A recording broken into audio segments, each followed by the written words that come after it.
विधवा बहू का फैसला। महक की शादी रोहन से होती है। रोहन माँ बाप का इकलौता बेटा होता है, लेकिन फिर किसी कारण से रोहन की मौत हो जाती है।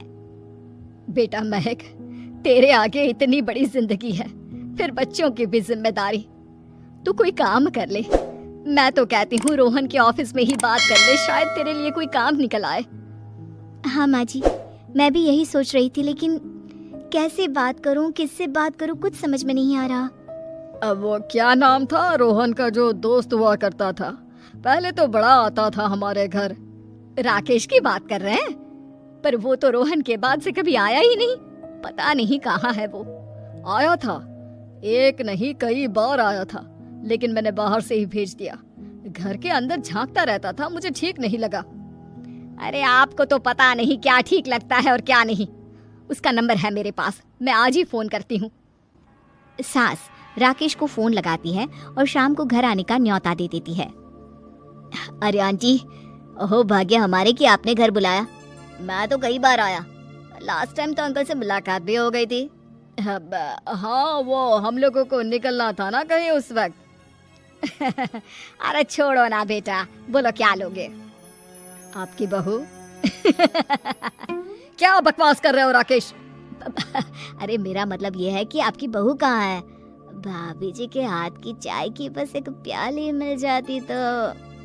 महक चाय लेकर आती है, लेकिन वो जैसे ही राकेश की ओर देखती है, उसे राकेश पसंद नहीं आता। वो अंदर जाने को होती है कि अरे भाभी जी कहाँ जा रही है? बैठिए तो सबके साथ। जी नहीं, बच्चों को खाना खिला रही हूँ, आप माँ जी से बात करें ना।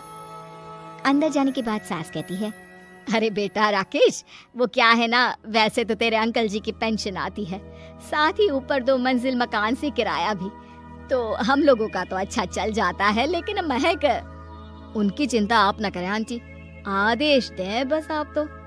देखो भाग्यवान, रहने दो, कोई बात नहीं, मैनेज हो जाएगा। अरे क्या मैनेज हो जाएगा अंकल, हमें भी बता दें। आप चुप रहिए जी। अब वो क्या है ना राकेश, तुझे तो पता है कि रोहन के 2 बच्चे हैं, उनकी पढ़ाई लिखाई का खर्चा बहुत है। हम ये चाह रहे थे कि रोहन के ऑफिस में महक को भी अगर कोई काम मिल जाता तो। क्यों नहीं आंटी जी, मैं हूँ ना, मैं बात कर लेता हूँ। वैसे तो आप हाँ ही समझिए। महक भाभी को बोल देना कि कल तैयार रहें मेरे साथ ऑफिस चलने के लिए, मैं मालिकों से मिलवा दूंगा उन्हें।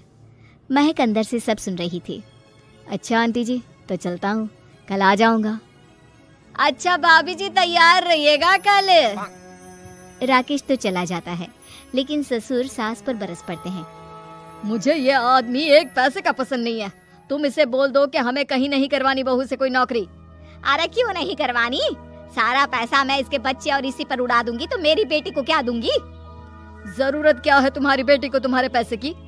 अरे वो तो पहले ही बड़े पैसे वाले घर की बहू है। अपनी बहू की सोचो जो अब तुम्हारी बेटी जैसी है। बच्चे रोहन की आखिरी निशानी है। अरे अपना भाषण अपने पास रखो, सारा दिन घर पर बैठी रोटियां तोड़ेगी, तो काम करे ना कुछ बाहर जाकर। बहू सब सुन रही होती है। वो अगली सुबह बिना मन के तैयार तो हो जाती है, लेकिन जैसे ही राकेश आता है, क्या बात है भाभी जी, रेडी हैं? तो फिर चले डेट पर, मतलब इंटरव्यू पर। महक सामने आती है कि सामने ससुर जी खड़े होते हैं। हाँ महक बेटा, आओ चलते हैं, मैं भी चल रहा हूँ। ससुर को तैयार देखकर राकेश का चेहरा बन जाता है। अंकल जी, आप परेशान हो जाएंगे। अरे रहने दीजिए ना, धूप भी बहुत है। वैसे भी स्कूटर में तो 2 लोग ही बैठ सकते हैं ना। तो तुम चलो, मैं बहू के साथ अपनी कार से आ जाता हूँ। महक ससुर जी को देखकर खुश हो जाती है, उसे शांति हो जाती है। वो लोग रोहन के ऑफिस जाते हैं, जहाँ बॉस कहते हैं, नमस्ते अंकल। नमस्ते महक, कैसे हैं आप लोग? रोहन का सुनकर बहुत दुख हुआ अंकल। वैसे कैसे आना हुआ? बेटा, क्या हमारी बहू के लिए तुम्हारी ऑफिस में कोई काम मिल सकता है? हमने राकेश से इसी सिलसिले में तुमसे बात करने को कहा था, उसी के कहने पर हम दोनों तुमसे मिलने आए हैं। राकेश ने तो कोई बात नहीं की, ऊपर से उसने तो आज की छुट्टी ले रखी है, ऑफिस में नहीं आया। बोल रहा था जरूरी काम से जाना है।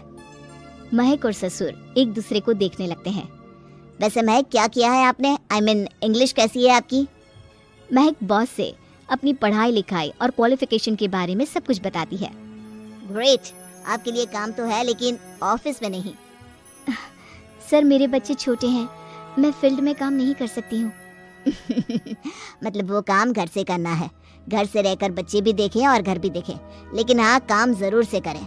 वो काम डाटा एंट्री का है, तो जब भी वक्त मिले काम करें, और इसके हम आपको अच्छे पैसे भी देंगे। महक बॉस की बात सुनकर खुश हो जाती है, उन्हें थैंक्स बोलकर घर आ जाती है। किसके साथ भेज रही थी तुम महक को?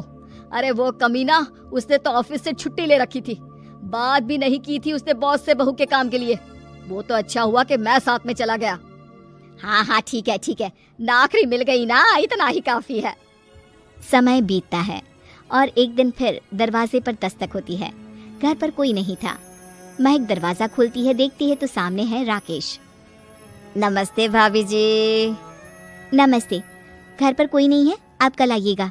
अरे अरे अरे, कैसी बात कर रही हैं भाभी जी, हम तो आपकी मदद के लिए आए हैं।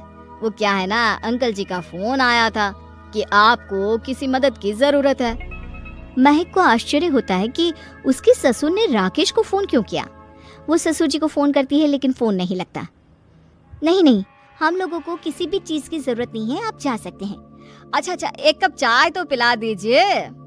महक चाय लेकर आती है। चाय पीने के बाद, रोहन मेरा बहुत अच्छा दोस्त था, उसने मुझसे कहा था कि वो रहे ना रहे उसके घर वालों का, खास करके आपका ख्याल मुझे ही रखना है, तो मैं कल फिर आऊंगा भाभी जी। नहीं, माता पिताजी है नहीं, वो 4-5 दिन बाद आएंगे। आप उन लोगों के आने के बाद ही आइएगा, मुझे ये सब ठीक नहीं लगता। अरे छोड़िए ना भाभी जी, लोगों का तो काम है कहना। मेरा मतलब है वो तो बोलते ही रहेंगे।